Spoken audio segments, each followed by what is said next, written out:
Midnight Suns hands-on impressions, Control 2 is now in development, and the Game Awards nominees have arrived. All this and more on the latest episode of Checkpoint.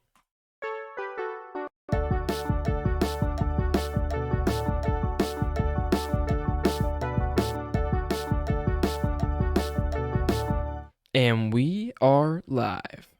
Welcome back, everybody, to Checkpoint, episode 139. This is the show brought to you by Strictly Casual. It's your number one show rounding up all the hottest gaming news stories of the week and discussing all the relevant topics you need to know about. I'm Ronnie, your host today, Ryder Maldonado, filling in for James Walmer, as always. And joined today is the fabulous Vincent DeSantis. Hey, yo, what's up, everybody? How you doing? How you feeling with the...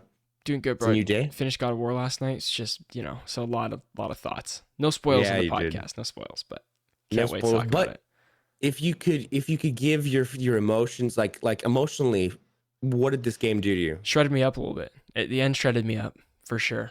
I don't want to say how and what ways, but it's different. It's different ways than the first game, and with different characters than I was expecting to be kind of attached to.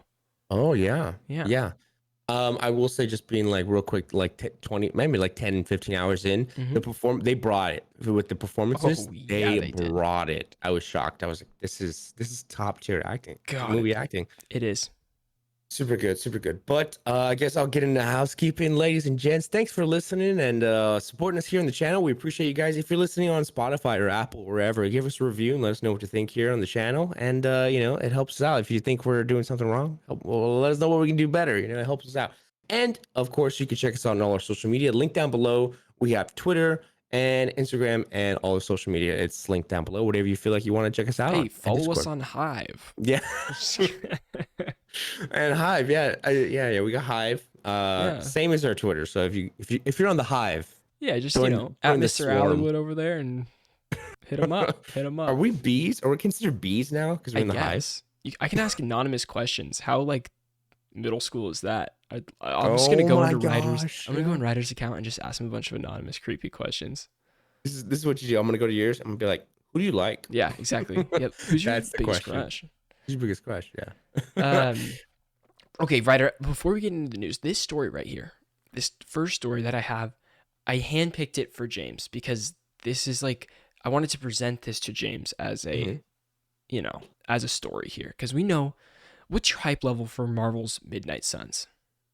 I would say surprisingly, middle to high, but probably 6 or 7. Okay. I'm very optimistic for it that the uniqueness of it, it being a card game, I'm gonna be sold in playing it, kind of like Marvel Snap. I didn't think I'd be into it, but because it's Marvel themed, I love it because it's characters that we enjoy.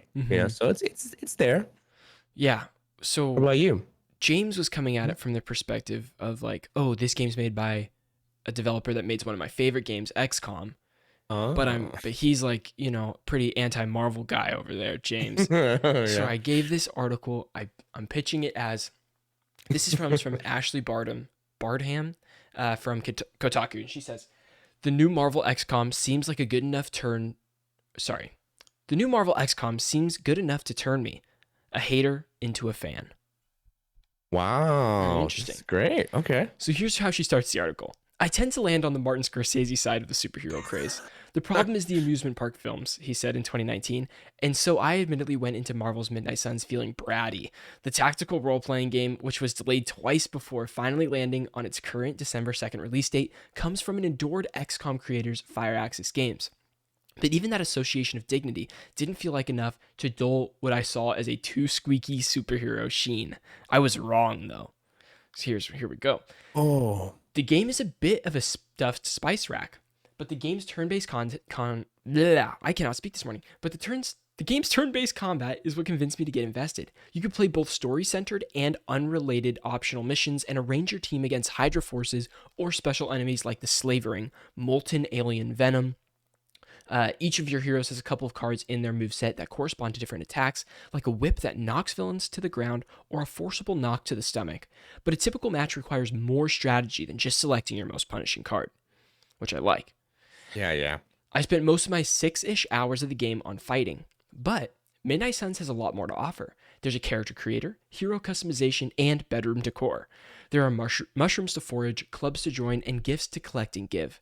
At one point, Tony Stark focused his weepy baby blues on me and asked me for help because, as the game pointed out, quote, the life of a superhero is complicated and sometimes they could use advice.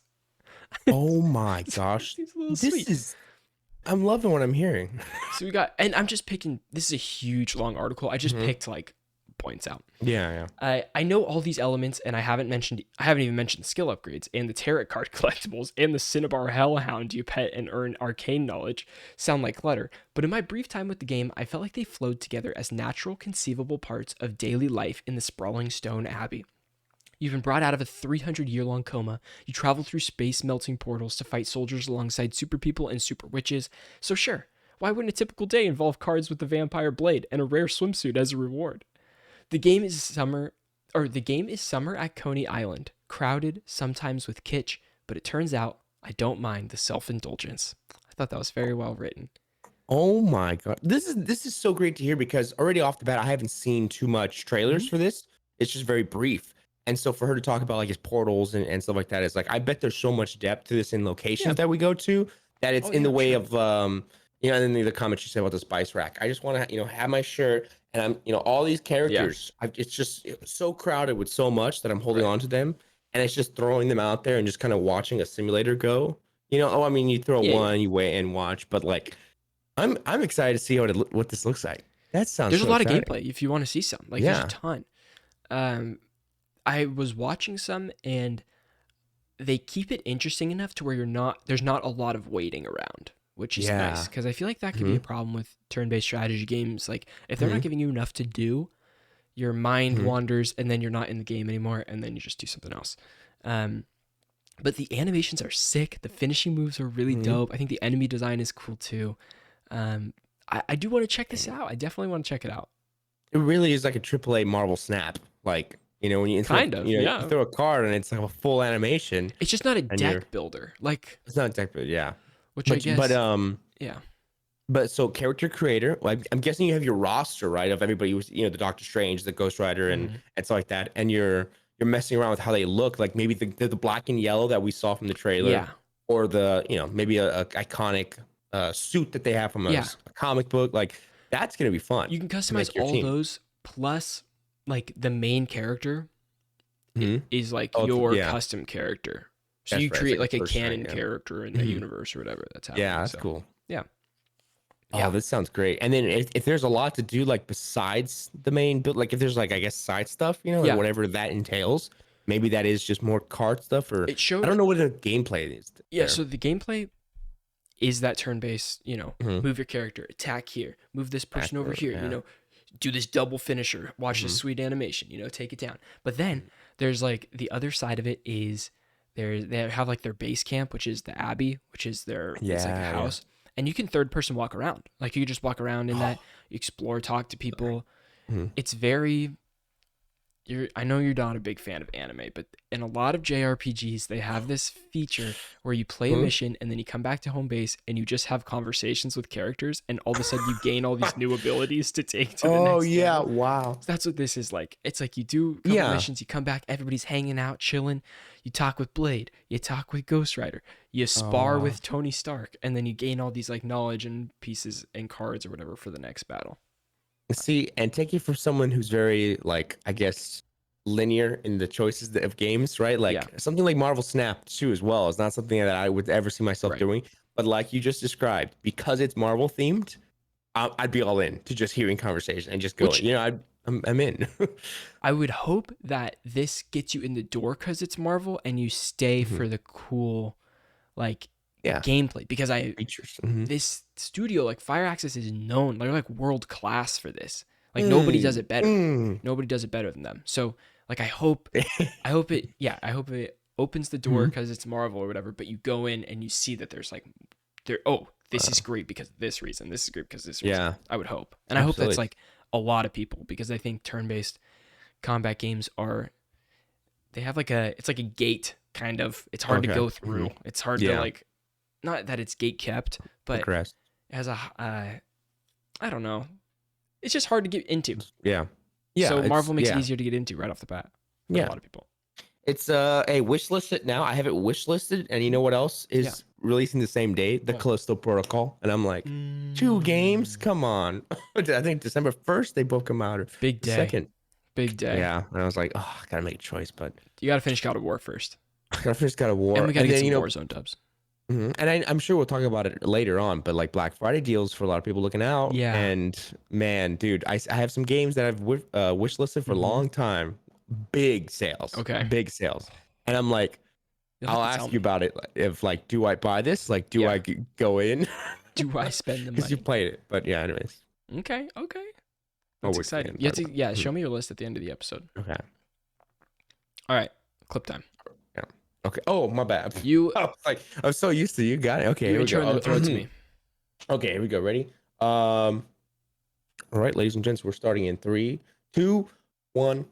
The Game Awards 2022 is on its way, and the nominees have been announced. And so we're going to be going through some of the predictions here on what we think could win. Vincent, let's go ahead and break it down. What we got? Yeah, so this comes from Game Rant. The nominees for the Game Awards 2022, slated to be held on the 8th of December, have finally been announced. There are a total of 31 categories of awards and 108 games to choose from this year. The nominees are selected by a jury consisting of around 100 media outlets. Fans get to cast their votes before the ceremony takes place to determine the winners, and this year there are many noteworthy games that have been nominated for Game Awards Game of the Year. Ryder, have you voted yet? Is the question. I'm waiting to vote because Me too. I'm trying to finish Stray. Yes. Stray is one that I'm trying to finish.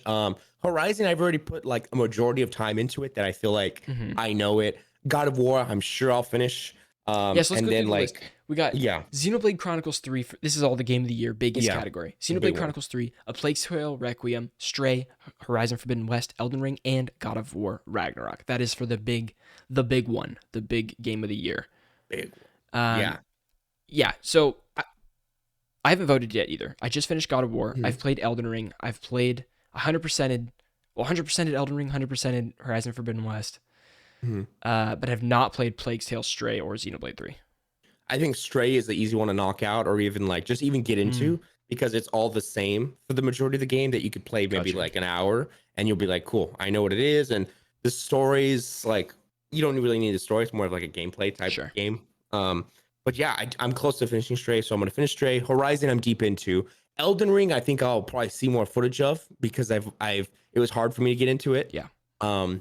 And then God of War, of course, I'll finish, and Plague Tale I've watched footage of, and Xenoblade I know nothing of. So Gotcha. it's like I'm up and down with some of these, but It's an as for interesting what list. I think, yeah, what'll take it? Oh, jeez. I got some questions for you. Yeah, here we go.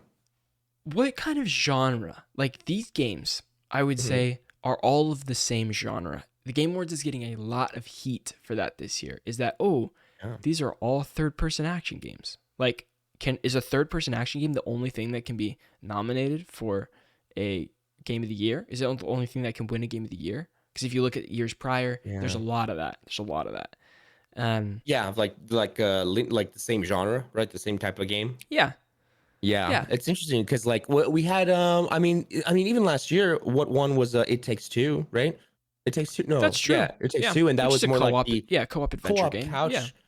And it's like great, like give God of War story and give some of these performances. I mean, Plague Tale, Horizon, and God of War all have some of the best performances like of Yeah, the they're year. So crazy. it's like I see them taking the cake, taking the cake for actor and actress and whatever. But like we might see something like Xenoblade win, where Xenoblade is like the most different from everything. I feel like Yeah, it's a maybe JRPG. Stray. Yeah. Yeah, so it could be Stray. Like, well, I mean, I don't know. I doubt it, but Yeah. that's what I'm saying here. I don't know how much Could be a stock to surprise. put into this. Like, I don't know. Yeah. It's really hard to Mhm. see based on reviews that I've seen and the Mhm. most talk. Like, Elden Ring was talked about. I think Elden Ring wins Game of the Year. And I think Okay. because it was talked about for so Mhm. long, it was like months of talk of this game. Whereas, like, Stray is hot for 2.5 weeks. Everybody's talking about it. Mhm. Then you don't hear about it anymore. God of War, I feel like we're still hearing about it, but it's starting to go down a little bit. But Elden Ring was so long of like everybody talking about it. I think it wins. Here's my last point before we move on. I think for God of War, I think it might win because we've seen in the past that Game Awards and all the judges always side with story. We've seen Last of Us, Witcher, and even the first God of War, and like even Spider-Man like getting nominated. Like I think they really sided with story. Sure. So I think like how it's important for you the first God of War, and then the second one is really like affecting you like the story. So I think I think a lot of people are gonna be affected by the story and say that's what wins the best game.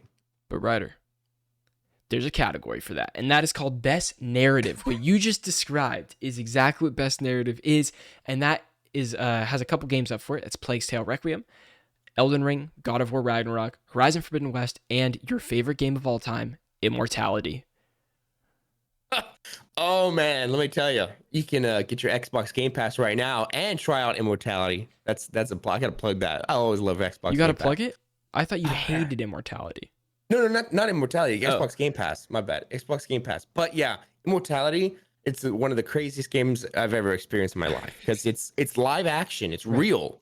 But you go through clips and it's just weird because it's very like just like I don't even know how to describe it. It's such a very mature, vulgar game. It's so yucky playing through it. I'm like, ugh, I feel uneasy playing this. Yeah.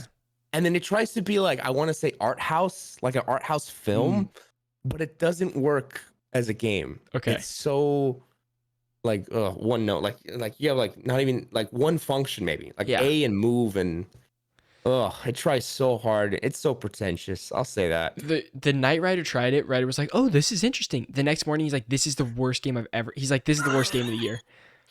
Yeah. So man, you guys had just like look up a trailer and then experience some of it. Don't even waste your time with it. But I mean, here's where I go from this too. I haven't played Plague Tale Requiem, so I don't know yet. Elden Ring, I understand that there's a lot of people that connect with Elden Ring's lore and story and stuff.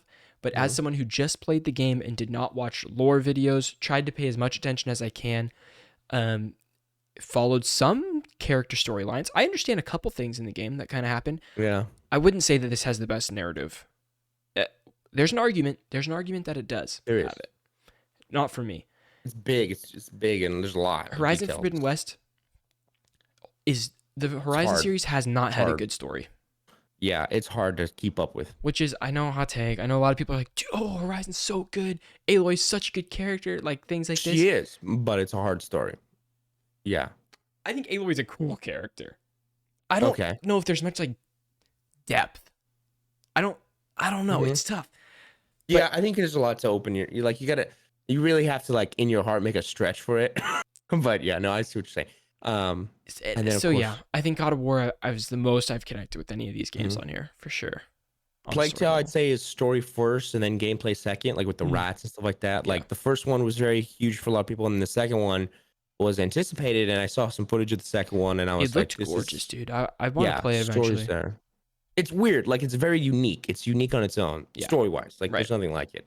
And then, of course, God of War. Man, the themes of God of War, it's just, there's so much. Just get ready, dude. The ending, they released a whole new soundtrack in the last 5 hours of the game, I swear. Oh, dude, whenever I hear the theme of Freya, not Freya, Faye's, right? His Faye's wife. theme, yeah.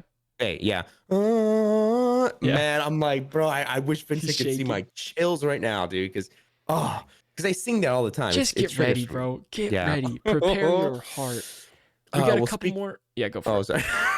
I was trying to do a cool segue like you. Speaking of music, we have outstanding music, of course, Plague Tale, Elden Ring, God of War, Metal Hellsinger, Two Feathers is the composer, and Xenoblade Chronicles 3. Now that's making a return. Yeah, okay. Again. For this, just like real quick, Metal Hellsinger, super cool, but it's like songs, and they just strip away songs and you just play the songs. Because it's like a Guitar Hero, but a first-person shooter. It's epic. It's so cool. Yeah. Elden Ring had, I remember even in the intro, man, some epic music. Elden Ring's score is awesome. It rivals. All I'll know is, hey, if anybody's going to Game Awards, say hi to us because we'll both be there. Yes, dude, the orchestra that when they do the song, we're gonna hear the best orchestra theme ever. Yeah, we're gonna hear all of them. It's gonna be. It's like Bear McCreary. I didn't know Bear McCreary has a cameo in the God of War game. God, it's gonna be awesome. Can't wait. Yeah. Anyways, okay. And then best performances. I really appreciate the performances. Ashley Birch, Horizon. We have Charlotte McBurney, Plague Tale. We got Christopher Judge, Kratos, from God of War. Manon Gage, Immortality. And then Sonny Soljic, which is, of course, Boy from God of War. Man, Which I would say that the performance. best performance in the game is actually Freya in Oh, 1,000%, 1,000%. She brought it. is there they have a best supporting, right? I think her Here, name is Danielle, right? Something like that. Danielle, I believe. I think that's wrong. she shouldn't even be a supporting role. She should just be up there No, in she's a main her character. yeah. I see them maybe giving it to Ashley. Ashley Birch has been, I mean, just a powerhouse in the gaming industry for a long time and Mm-hmm. been in a lot of stuff. And I think it's her time to shine. So they might look at that and give her the award. Sure. She deserves it, but I mean, there's just, I mean, just all around. Madden's the main character in Mortality. Like she's, yeah, I was like, ugh. She's Yeah. cool. She's good. Like performance wise, good, but story wise, From these, I would was say freaked Christopher out. Judge for sure. But I haven't played Plague Tale Okay, yet, so hard for me to say. dude, can you believe we're gonna see Sunny? Oh, Again, remember when we saw him Sunny in 2018? He was there with looked Christopher good, Judge and Jonah Hill. and Jonah Hill, yeah, How cool amazing. is that? And then what do we got? Last one. Best indie is our final category we're kind of going over. There's a lot more categories if you guys want to check those out, but just we found some of our favorites that we wanted to talk about. Best indie game, we have Cult of the Lamb, Neon White, Sifu, Stray, and Tunic. All games that we're talking about a lot this year. Right there. See, that's how I see Stray taking that because it's in the main one. Stray could take that. Yeah. I only played Sifu on this list, Hmm. although Neon White looked so freaking cool, and I'm bummed I Hmm. didn't jump on that train when it was moving and grooving. Yeah, for me too. Like seeing footage of all this, like they all look. I mean, man, Yeah. amazing and unique in their own way. And Tunic dropped on Game Pass and then dropped on a bunch of other platforms, so Mm-hmm. that's more widely available now. But yeah, Yeah.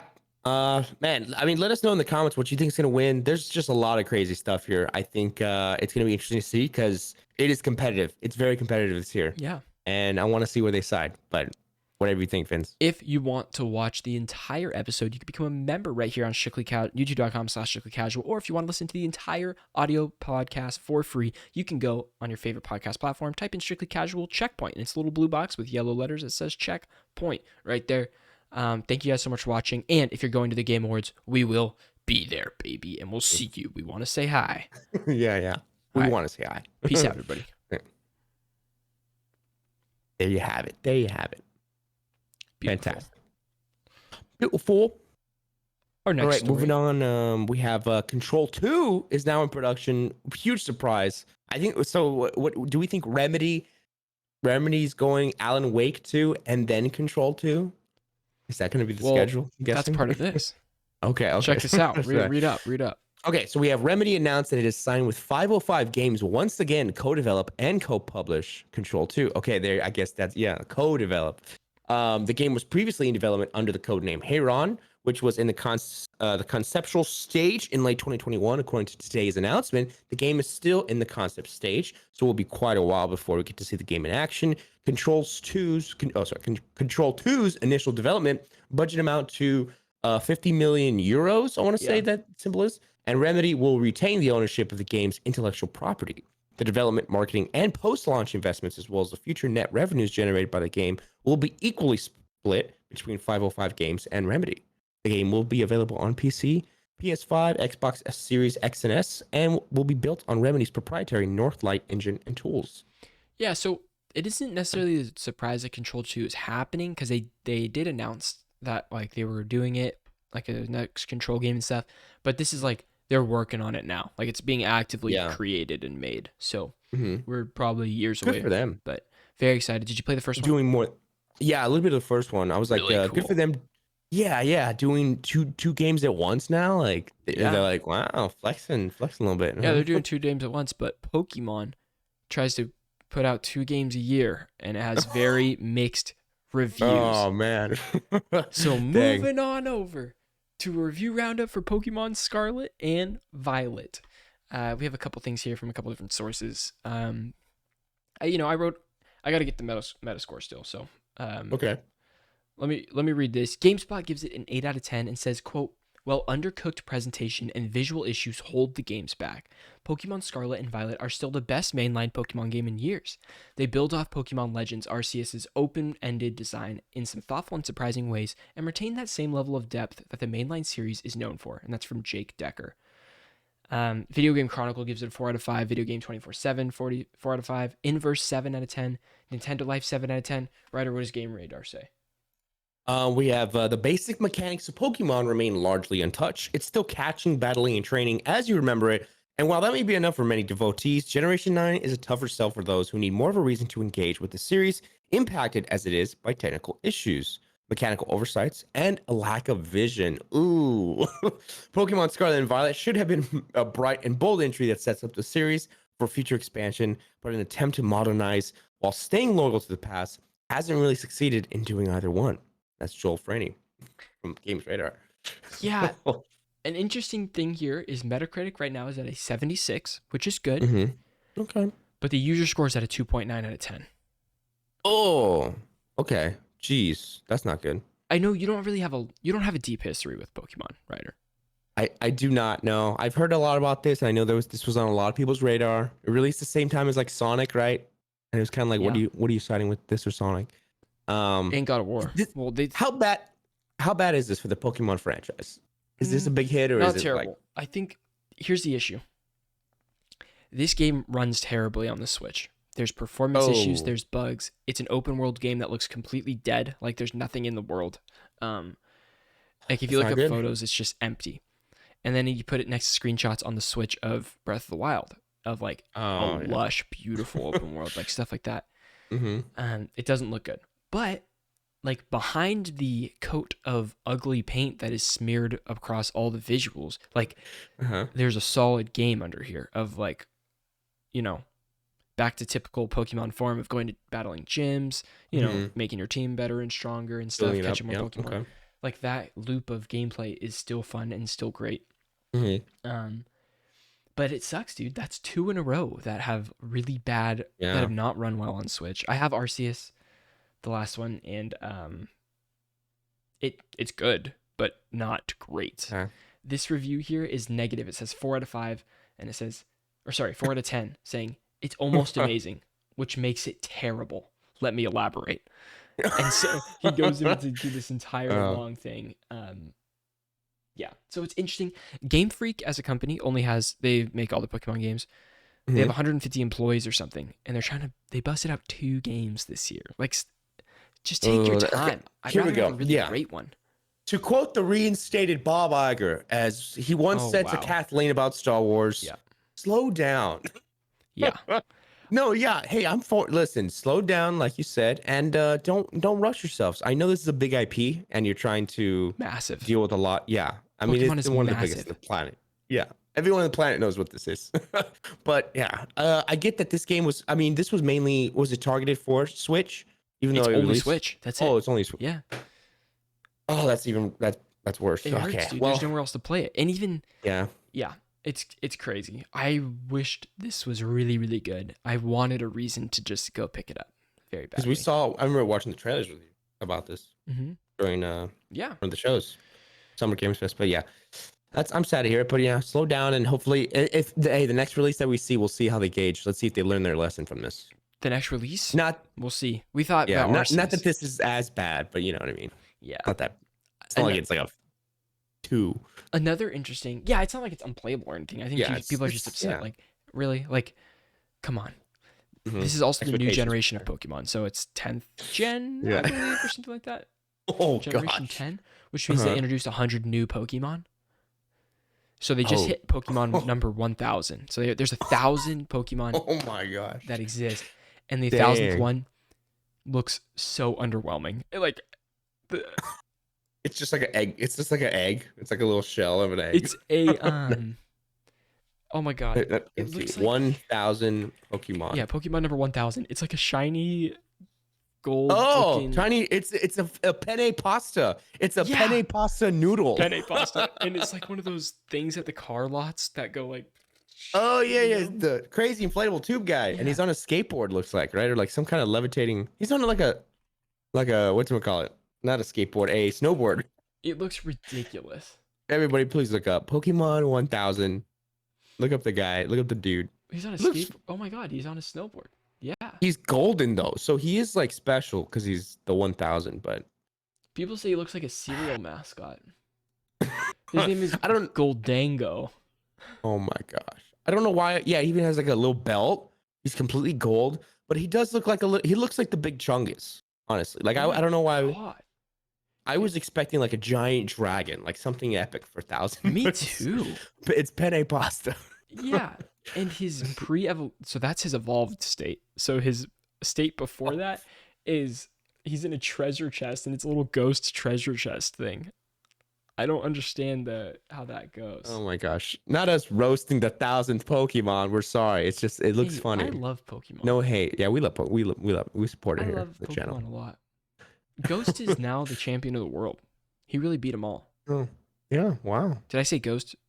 Ghost. Yeah. Sorry. Ash is Ghost now the from Call of champion of Duty. the world. Oh, okay. Ash No, we beat got them you. all We understand. Okay. in the show Mhm. just this week. Like after 15 Oh, years, he won it. dang. He beat I'm so everybody I'm so out of the loop, with but his OG team. Pikachu, like it was so epic. I believe the gravity of this scenario here.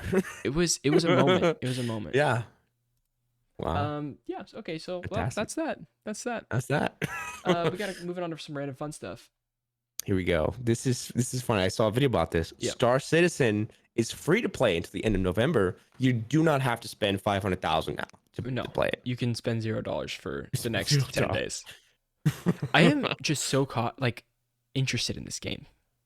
Oh, yeah, I was. And then Todd Howard came out and he said 1,000 planets for Starfield. Starfield. So I said, I'm out. That's all I need, baby. No more Star Citizen for me. goes more for the simulator aspect. Yeah. But because like, dude, I'm talking like you've seen this show when we were kids.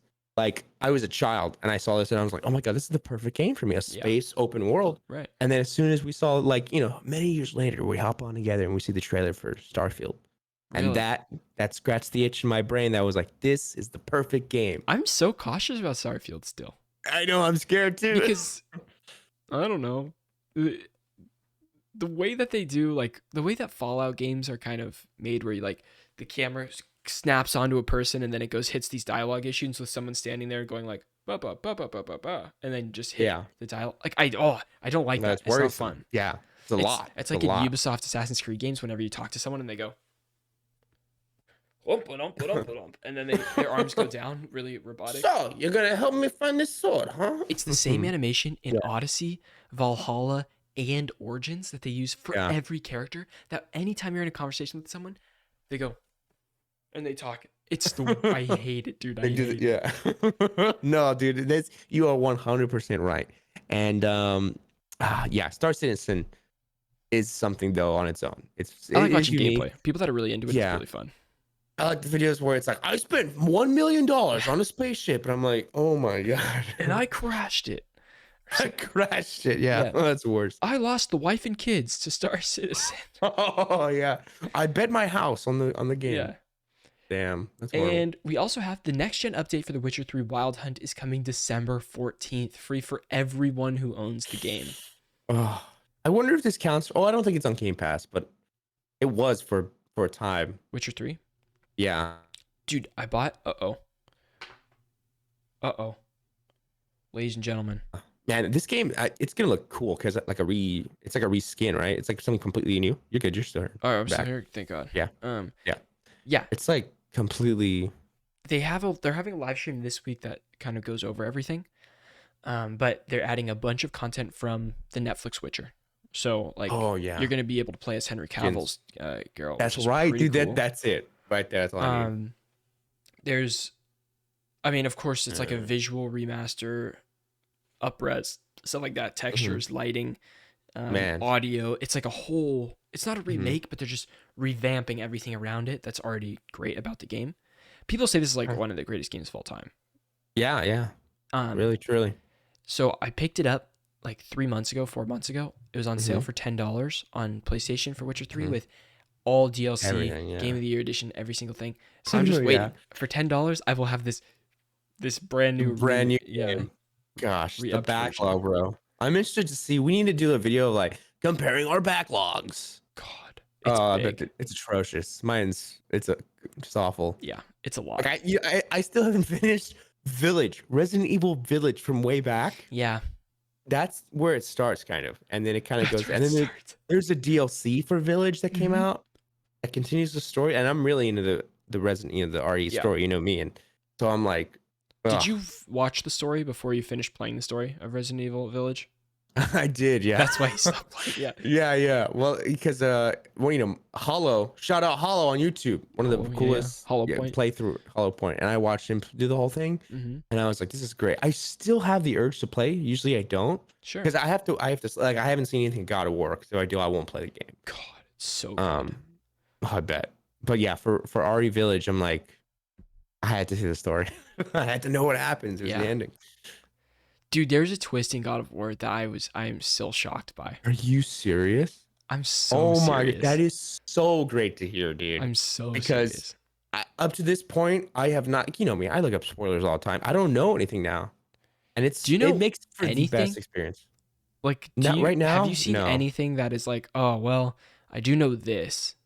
I kind of know, like, I saw a screenshot of a final battle, and I know what this is. Okay, yeah. You know what I mean? But No like, big I'm deal. just like, Without the yeah, and emotions behind it, it I'm doesn't like, matter. yeah. And Even if I see moments like that, like gameplay, I'm like, oh, cool. But when the story beats are hitting, I'm like, man, even when Freya's crying, she's like, I'm done. I'm like, that is hitting for me. I So didn't good. see that, and it's great. Okay. You know what I mean? Where you're at Yeah. on this realm, you're in Vanaheim, I believe, right now. Yeah. We're about to talk to Freyr, the brother, again the second time, not the Okay. first time. Yeah. Right after this, literally right after this, Freya's gonna mention that she has something to do, like Oh in my God, yeah. Vanaheim, and it's a Uh-huh. side quest. Don't Uh-huh. miss it. Don't miss it. Okay. It's so Play it. good. Yeah. Yeah. It's Dang. it's Okay, one of the thanks, better John. side quests. There's like 3 side Mhm. quests in the game that are just like incredible, and Oh that's one yeah. of them. Okay. Yeah. I went back and I did one of the other ones on Yeah, Svartalfheim. Svartalfheim. I freed that whale. So That was good. crazy. Oh, Man, it was great. Oh man. love it. So good. Okay. That was no big spoiler. Sorry for everybody Yeah, no big playing God of War. spoilers. There's no, yeah. Thanks, guys, for So watching. good. Thanks for watching episode 139. I hope everybody has a fantastic Thanksgiving. Eat some Yeah. food, spend some time with the fam. Tell Mhm. your loved ones you love them. Yeah. Be And have a thankful. lot of mashed potatoes. Oh yes, there's a lot to be thankful for. Mashed And potatoes cheese. is one of them. And a lot of cheese. Yeah. Mm-hmm. All right, y'all. We'll Yeah. see you on episode 140 next week. Wow. Peace out, everybody. Bye-bye. Bye.